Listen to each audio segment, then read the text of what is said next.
Today we're going to be talking about the accessory that has become an inevitable part of our everyday lives, the mask.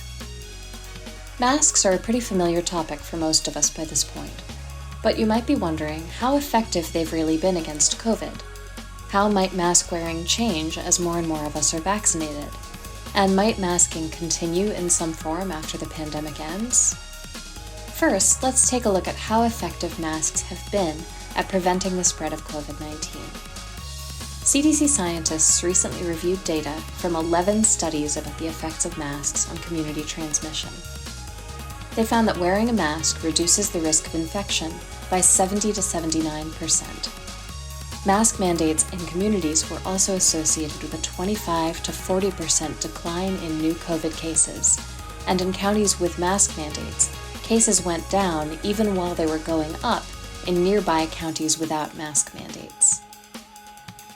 Another study by an international group of scientists reviewed the evidence for masks and found that they were extremely effective at source control, meaning they were particularly good at keeping infectious people from infecting others.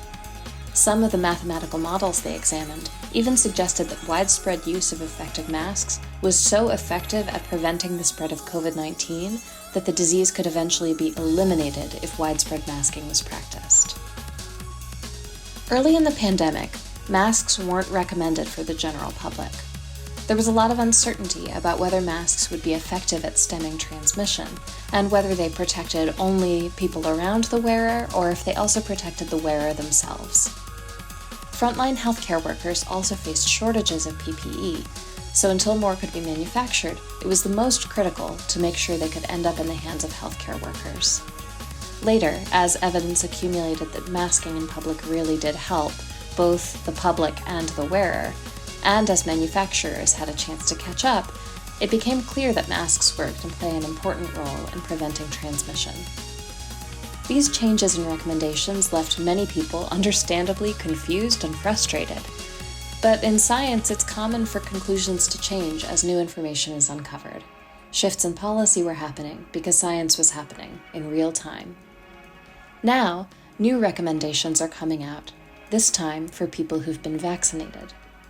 CDC guidelines now state that fully vaccinated individuals can interact with each other indoors without wearing a mask. 2 weeks after vaccination, you can meet unmasked with individuals from one other household as long as no one in the household has underlying conditions that result in them being high risk. However, in public places, it's still important to keep practicing social distancing and wearing a mask, as well as avoiding large crowds when you can. Masks have shown many benefits in reducing the spread of COVID-19, but did you know that they likely also significantly reduced cases of flu this year?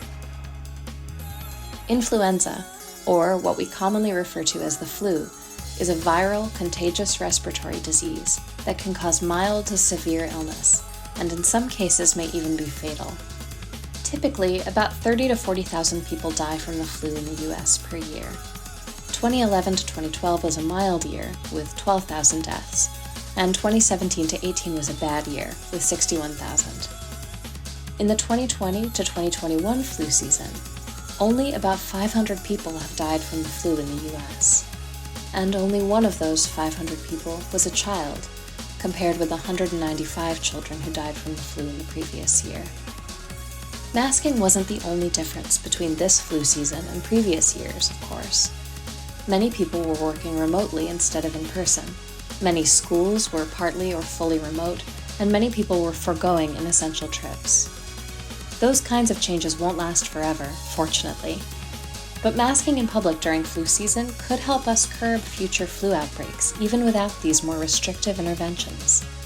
And while many of us are looking forward to going out without our masks once the pandemic passes, it might be worth hanging on to masks for a little extra protection during future flu seasons.